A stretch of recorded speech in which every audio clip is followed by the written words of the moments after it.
ہمارے گھر میں ہزاروں چیزیں پڑی ہیں، لیکن وہ جو توکل ہے نا وہ ختم ہو گیا ہے. اللہ دے گا، حلال حلال پہ قناعت کرے، جائز جائز پہ بھروسہ کرے، رب کریم عطا کرنے والا ہے، وہ مزاج ختم ہو گیا.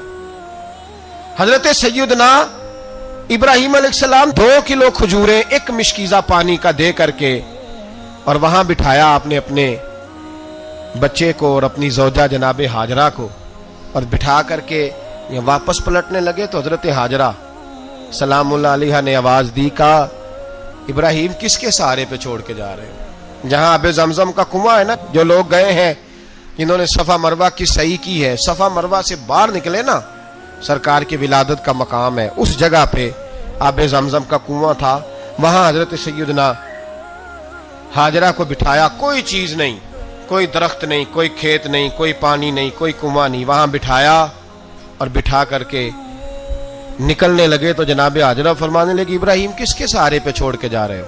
کہنے لگی اللہ کے سہارے پہ. تو پاک باز بی بی نے ایک لفظ پوچھا، کہا ابراہیم یہ میرے رب کا حکم ہے، یہ میرے، بس جن کا عقیدہ توحید مضبوط ہو ان کے لیے ایک جملہ کافی ہوتا ہے، یہ میرے اللہ کا حکم ہے. تو جناب ابراہیم علیہ السلام فرمانے لگے ہاجرہ ہاں رب کا حکم ہے. جب یہ لفظ کہے تو چاہیے تھا نا حضرت ابراہیم تسلی دیتے، تو بی بی صاحبہ تسلی دینے لگی، عرض کرنے لگی ابراہیم اگر اللہ کا حکم ہے تو پھر آپ ہماری فکر نہ کرنا، اگر یہ رب کا حکم ہے تو پھر ہماری فکر نہ کرنا، جس رب نے ہمیں یہاں تک پہنچایا ہے وہ ہمیں کبھی بھی ضائع نہیں فرمائے گا، پھر فکر نہ کرنا. حضرت ابراہیم آ گئے، بات آپ نے سنی ہوئی ہے، اشارہ کرنا مقصود ہے. 13 سال میں چلے مان بھی لیا جائے بعض روایات کی روشنی میں کہ آتے جاتے بھی رہے، لیکن مکمل دیکھ بھال اپنے بچے کی پرورش میں پورا حضرت ابراہیم علیہ السلام کا کردار، سارا کردار ماں کا تھا. میں جب خواتین کے بارے میں کوئی بات کرتا ہوں تو میں آپ کو اکثر کہتا ہوں کہ یہ صرف بیوی کے لیے حکم نہیں ہوتا، یہ ٹریننگ بیٹی کو دینی ہے اور بہن کو دینی ہے، یہ تربیت کریں اپنے گھر میں. میں تجربے کی روشنی میں یہ بات عرض کیا کرتا ہوں کہ بھائی بچے باپ کے فرما بردار اس وقت ہوتے ہیں جب اماں انہیں باپ کا فرما بردار کرتی ہے، اور بچے باپ کے نافرمان بھی تب ہوتے ہیں جب اماں انہیں باپ کا. میں نے اپنے کانوں سے سنا ایک دفعہ ایک بچہ اپنے باپ سے کہہ رہا ہے آپ نے تو ساری زندگی باہر گزار دی، پیسے کمانا کون سا مشکل کام ہے، دکھ سکھ تو سارے اماں نے برداشت کیے، سکولوں میں وہ جاتی تھی، فلانا کام وہ کرتی تھی، فلانا کام. اب یہ سوچ اس کی ذاتی تو نہیں، یہ اس کو دی گئی ہے.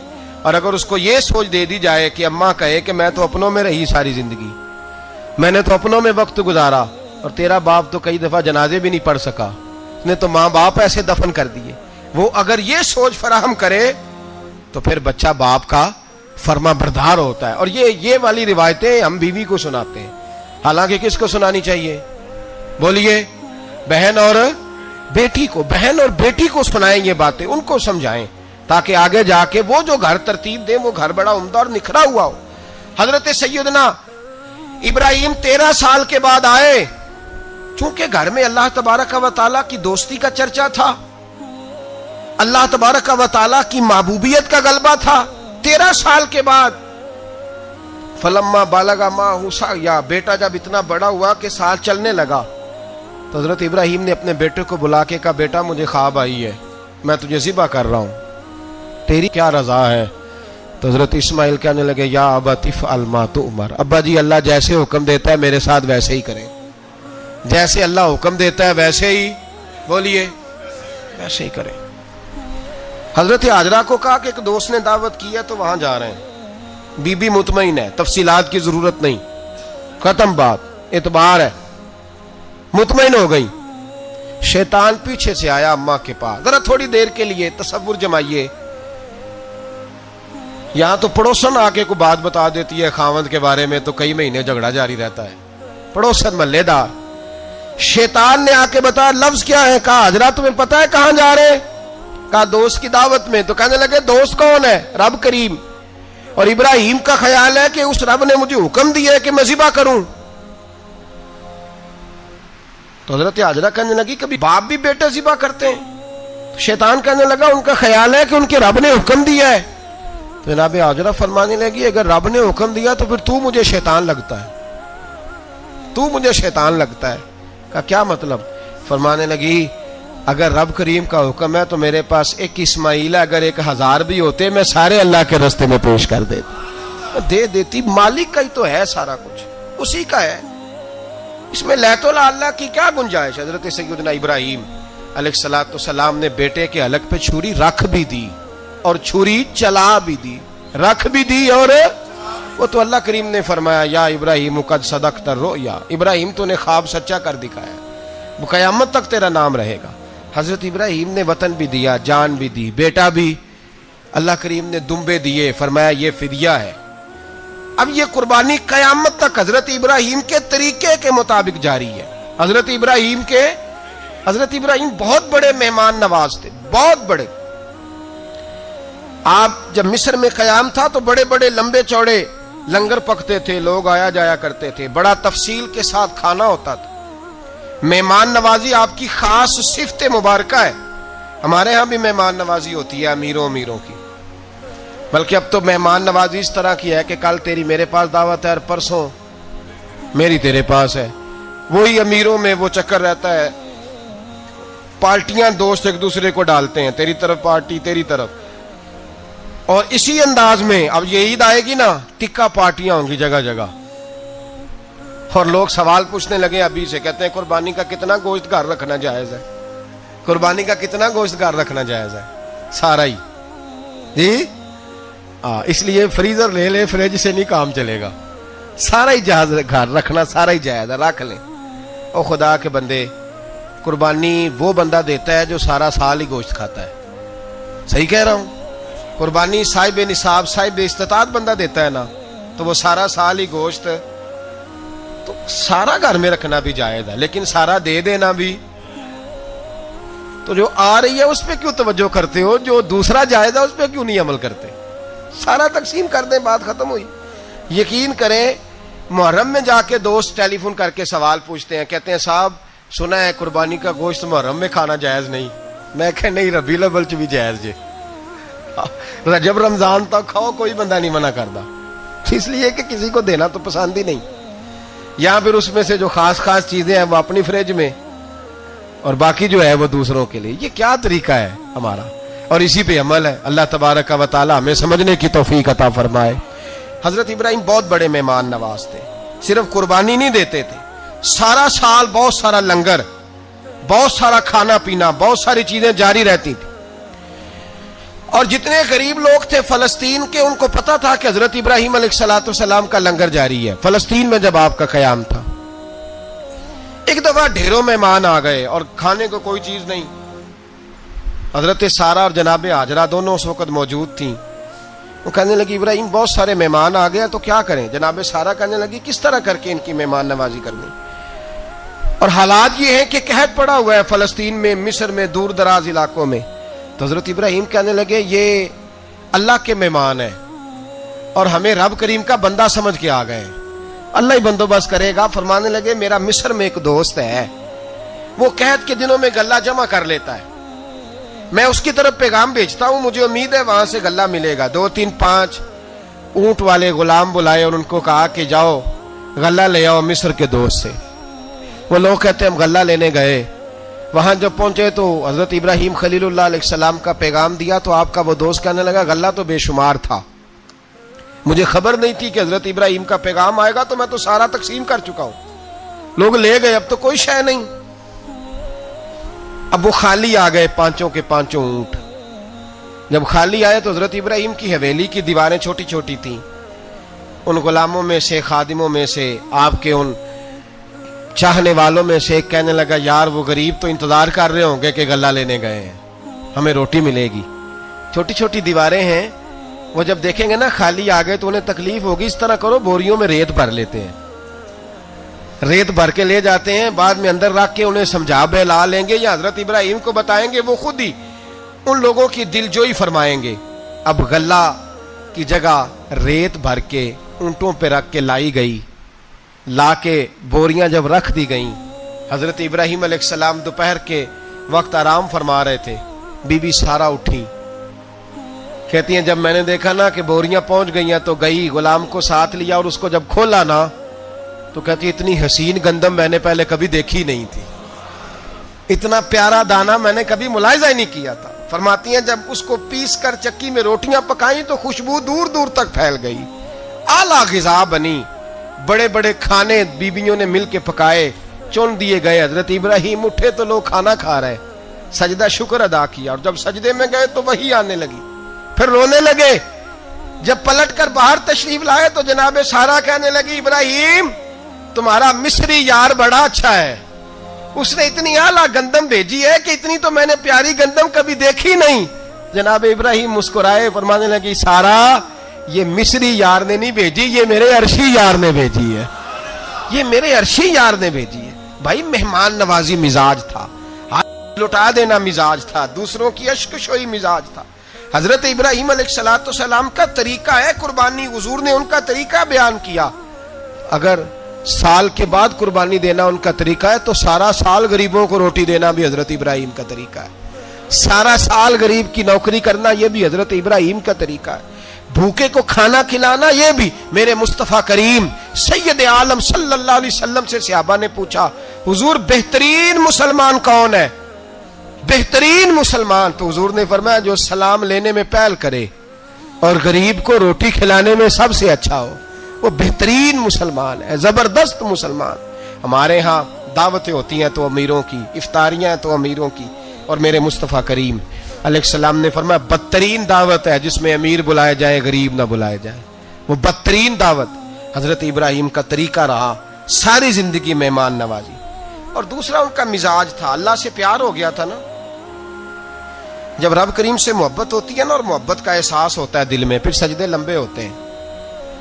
عام آدمی تو نماز بھی نہیں پڑھ سکتا، جسے خدا سے محبت ہوتی ہے وہ تہجد بھی نہیں چھوڑ سکتا۔ وہ یہ محبت کی بات ہے نا، جس کو پیار ہوتا ہے اس کی تہجد بھی ہے، اس کی اشراق بھی ہے، چاشت بھی ہے، اس کے عمرے بھی ہیں، اس کے حج بھی ہیں، اس کے بار بار کعبۃ اللہ کے دیدار بھی ہیں۔ یہ محبت الہی ہے، جوش مارتی ہے۔ ان لوگ سجدہ کرتے ہیں تو اٹھتے ہی نہیں، اللہ کے بندوں سے پیار کرتے ہیں، اللہ کی۔ حضرت ابراہیم کو رب کریم سے اتنی محبت تھی، اتنا پیار تھا کہ وہ آپ کی زندگی کے ہر پہلو سے چھلکتا تھا۔ ایک وقت ایسا آیا کہ اللہ تعالیٰ نے حضرت ابراہیم کو بہت زیادہ مال عطا فرمایا، اتنے اونٹ گنے نہیں جاتے، گائیں اتنی زیادہ کہ شمار نہیں ہوتی، بکرے بکریاں اتنی زیادہ کہ شمار، بہت زیادہ مال اللہ نے عطا فرمایا۔ اور ابھی کچھ عرصہ پہلے آپ پیچھے جائیں نا تو جو لفظ مال تھا وہ روپے پہ تو بولا ہی نہیں جاتا تھا، وہ جانوروں پہ بولا جاتا تھا۔ بہت زیادہ مال اللہ نے دیا، بکریاں، گائیں، اونٹ، بیل، بڑا کچھ۔ تو رب کریم نے فرشتوں سے فرمایا کہ واتخذ اللہ ابراہیم خلیلا، ابراہیم میرا دوست ہے۔ تو فرشتے کہنے لگے یا اللہ جسے اتنا کچھ دیا جائے اس نے دوست تو بننا ہی ہوتا ہے، تو نوازا ہی بڑا ہے، اتنا مال، اتنے کھیت کھلیان، اتنا کچھ۔ اللہ کریم نے فرمایا جاؤ آزمائش کر لو، امتحان لے لو۔ فرشتہ امتحان لینے پہنچ گیا۔ حضرت ابراہیم کے جانور چر رہے ہیں چراگاہ میں، حضرت ابراہیم بھی ہیں، غلام بھی ہیں، بہت بڑا ریوڑ ہے، آپ تشریف فرمائیں۔ ایک فرشتہ آیا تو کھیت میں چھپ کے بیٹھ گیا اور بلند آواز سے کہنے لگا سبحان اللہ والحمد للہ ولا الہ الا اللہ واللہ۔ یہ تسبیح بڑی پسند ہے، محبوب نے ان کی فضیلت بیان کی۔ اب وہ حضرت سیدنا ابراہیم علیہ السلام کھڑے تھے تو وہ کھیت میں بیٹھ کے تسبیح پڑھنے لگا سبحان اللہ والحمد للہ ولا الہ الا اللہ۔ حضرت ابراہیم کہنے لگے یہ میرے رب کا نام کون لے رہا ہے؟ بڑی اس کی میٹھی آواز ہے، بڑی، کون ہے؟ ڈھونڈنے لگے، گھومتے گھومتے اس کے پاس چلے گئے، فرشتہ انسانی شکل میں۔ تو میرے رب کا ذکر کر رہا تھا؟ اس نے کہا میں ہی کر رہا تھا۔ فرمانے لگے یار ایک دفعہ پھر نہیں کرتا؟ تو کہنے لگا ابراہیم پہلے تو میں اپنی مرضی سے کر رہا تھا، تو کہتا ہے تو پیسے لگیں گے، پیسے ہیں تو کر دیتا ہوں۔ حضرت ابراہیم کہنے لگے بول تو کیا لے گا، میرے اللہ کا ذکر سنانے کا کیا لے گا؟ کہنے لگا جتنی بکریاں آپ چرا رہے ہیں ساری دے دے تو میں اللہ کا ذکر سنا دیتا ہوں۔ اور آپ نے فرمایا بس جا تیری ساری ہوئی میرے رب کا ذکر سنا۔ اور پھر شروع ہو گیا سبحان اللہ الحمد للہ ولا الہ الا اللہ واللہ اکبر۔ حضرت ابراہیم علیہ السلام کیف میں، یار پھر ذرا سنا، نہ علمہ وچ پھسا سانو، تو یار دی گل سنا سانو، ذرا دوبارہ سنا۔ پھر سنایا، ایک دفعہ پھر کہا، فرشتہ کہنے لگا بس جی آپ کے پیسے پورے ہو گئے۔ حضرت ابراہیم کہنے لگے چل ایک دفعہ اور سنا. کہنے لگا پیسے لگیں گے. تو کیا لے گا؟ کہنے لگا گائیں بھینسیں ساری میری. فرمایا بس یار اتنی قیمت، تو سنا صحیح، سارا کچھ ہی تیرا. پھر شروع ہو گیا سبحان اللہ والحمدللہ ولا الہ الا اللہ واللہ اکبر. گائیں دے دیں، بھینسیں دے دیں، وہ ذکر سناتا ہے. حضرت ابراہیم کبھی مچلتے ہیں، کبھی روتے ہیں، کبھی آہیں بھرتے ہیں. تو میرے رب کا نام لے رہا ہے، ذرا پھر سے لے. کیف جاری ہے. کہنے لگا بس بھائی. حضرت ابراہیم فرمانے لگے تو اور لے لے جو لینا ہے، مجھے ذکر سنا. اس نے کہا ابراہیم بکریاں میں لے چکا، گائے بھینسیں میں لے چکا، اونٹ رہ گئے، سارے لے لوں گا پھر ذکر سناؤں گا. فرمایا جا تیرا ہوا تو ذکر سناتا رہ، میں دیتا ہوں. دے دیا. کچھ دیر ذکر کیا تو اب خاموش ہو گیا. حضرت ابراہیم خلیل اللہ علیہ السلام فرمانے لگے ذکر سنا. کہنے لگا ابراہیم اب تیرے پاس دینے کو کیا ہے، ہر چیز تو میں لے چکا. آپ فرمانے لگے یہ گائے بھینسیں بکریاں چرانے کے لیے تجھے کوئی نوکر ملازم بھی تو چاہیے نا. تو اس طرح کر مجھے رکھ لے، میں روٹی نہیں مانگوں گا، کھانا نہیں مانگوں گا، تو اللہ کا ذکر سناتا رہنا، میں تیرے جانوروں کی نوکری کرتا رہوں گا. حضرت ابراہیم علیہ السلام نے جب یہ کہا نا، فرشتے کی آنکھوں میں آنسو آ گئے. تر دامنی پہ شیخ ہماری نہ جائیے، ہم دامن نچوڑ دیں تو فرشتے وضو کریں. فرشتہ رو پڑا اور کہنے لگا ابراہیم مجھے سینے سے لگاؤ، آپ واقعی اس قابل ہے کہ اللہ آپ کو اپنا دوست بنائے، واقعی اس قابل ہے کہ رب آپ کو اپنا. حضرت ابراہیم علیہ السلام کا خدا سے محبت کرنے کا نرالا انداز. اور میرے بھائی یہی محبت انہیں میرے مصطفیٰ سے بھی تھی. ایک نبی گھر بنا رہا ہے، دوسرا بنوا رہا ہے. حضرت اسماعیل علیہ السلام پتھر اٹھا اٹھا کے لا رہے ہیں، جناب ابراہیم بنا رہے ہیں. جب خانہ کعبہ بن گیا تو کہنے لگے ربنا وابعث فیہم رسولا، اے اللہ اب اسے بسانے کے لیے اپنا آخری رسول بھی عطا فرما. نبی پاک فرماتے ہیں میں دعا ہوں حضرت ابراہیم کی. یہ قربانی حضرت ابراہیم کا طریقہ ہے. حضور نے اگرچہ نبی پاک کی اپنی سنت تھی، یہ بھی کہہ سکتے تھے سنتی و سنت ابیکم ابراہیم، میری سنت ہے اور تمہارے باپ ابراہیم کی سنت ہے. یہ نہیں فرمایا. جب صحابہ نے کہا قربانی کیا ہے، فرمایا سنت ابیکم ابراہیم، یہ تمہارے باپ ابراہیم کی سنت ہے. ہر صاحب نصاب پر قربانی واجب ہے. جو زکوٰۃ کا نصاب رکھتا ہو اس پر قربانی واجب ہے. یعنی ضروریات سے زیادہ اتنے پیسے جتنے پیسوں سے زکوٰۃ فرض ہوتی ہے، اتنے پیسے جس آدمی کے پاس قربانی سے پہلے پہلے آ جائیں اس آدمی پر قربانی کرنا واجب ہے. بکرا، چھترا، دمبا 1 سال کا یا دمبا 6 مہینے کا ہو پر اتنا بڑا محسوس ہوتا ہو کہ لگے کہ 1 سال کا ہے، اس کی قربانی ہو سکتی ہے. جانور میں کوئی عیب نہیں ہونا چاہیے. اتنا کمزور نہ ہو کہ ذبح جہاں اسے کرنا ہے وہاں وہ چل کے جا نہ سکے، اتنا کمزور جانور نہ ہو. اس کے اندر بظاہر کوئی اتنا بڑا نقص نہ پایا جاتا ہو، کانا نہ ہو، لنگڑا نہ ہو، کوئی اس کی ہاتھ نہ کٹے ہوئے ہوں، ایسا نقص جو واضح ہو. بکرا 1 سال کا، گائیں اور بھینس یہ 2 سال کی، اونٹ 5 سال کا. اب اس میں یہ ہے کہ ہمارے بہت سارے دوست چونکہ ہم دیہاتی لوگ ہیں تو پوچھتے ہیں کہ دوندا نہیں ہے تو چوگا نہیں ہے. تو یہ ہماری پنجابی کی اصطلاحات ہیں. پنجابی کی شریعت اسلامیہ نے سال بتائے ہیں. یہ تو ہم نے اپنی آسانی کے لیے یا دیہاتوں میں جو ماحول تھا اس طرح کا جانور لیں، خوبصورت جانور لیں. جو نصاب ہے وہ بھی میں نے آپ کو بتایا. لیکن ایک اور پہلو بھی ہے. نبی پاک صلی اللہ علیہ وسلم پہ زکوٰۃ کبھی فرض نہیں ہوئی، کبھی حضور پہ زکوٰۃ فرض نہیں ہوئی. نبی پاک صلی اللہ علیہ وسلم کے پاس اتنا سرمایہ کبھی اکٹھا ہوا ہی نہیں کہ زکوٰۃ فرض ہو. لیکن نبی پاک کے صحابہ فرماتے ہیں کہ مدینے کے 10 سالوں میں اللہ کے رسول نے ہر سال قربانی فرمائی ہے، ہر سال قربانی دی. اور جس سال حضور حج کرنے گئے اس سال اللہ کے نبی نے 63 اونٹ ذبح فرمائے. اور حضور صلی اللہ علیہ وسلم جب اونٹ ذبح کرنے لگتے نا تو صحابہ کہتے ہیں اونٹ خود دوڑ کے حضور کے سامنے آ کے لیٹ جاتا اور نبی پاک اسے ذبح کرتے اور فرماتے ہیں ایک دوسرے کو دھکے دیتے اونٹ کے، پہلے میں نے جانا ہے ذبح ہونے کے لیے، پہلے میں نے. انہیں پتا تھا کہ جو مصطفیٰ کے ہاتھوں ذبح ہوگا وہ تو دائمی زندگی پا جائے گا، یہاں بھی وہاں بھی زندہ. 63 اونٹ ذبح کیے. ایک اونٹ میں کتنی قربانیاں ہوتی ہیں؟ 7. اب 63 کو 7 سے ضرب دو گے تو کتنی بنے گی؟ اور پھر نبی پاک صلی اللہ علیہ وسلم نے 10 سال مدینہ منورہ میں قربانی دی. ہر سال اب وہ 63 اونٹ، ایک اونٹ میں 7 قربانیاں، ہر سال یہاں قربانی، اور مولا علی شیر خدا فرماتے ہیں نبی پاک 2 قربانیاں دیتے۔ میں نے کہا حضور 2 جانور ذبح کر رہے ہیں آپ؟ تو حضور نے فرمایا ایک میری طرف سے، ایک میری امت کی طرف سے، غریبوں کی طرف سے۔ اور حضرت علی کو حضور نے وصیت فرمائی تو 2 دیا کرے گا۔ یا رسول اللہ صلی اللہ علیہ وسلم میں غلام ہوں، خادم ہوں۔ حضور نے فرمایا علی ایک تو نے اپنی دینی ہے، ایک میری طرف سے دینی ہے۔ 2 قربانیاں۔ مولا علی نے بھی ساری زندگی 2 قربانیاں دی۔ حضرت علی بھی مال کے نصاب نہیں تھے، اپنا مکان ہی نہیں تھا، کوئی کاروبار نہیں تھا، کئی دن فاقے رہتے تھے، پر قربانیاں کتنی دیتے تھے؟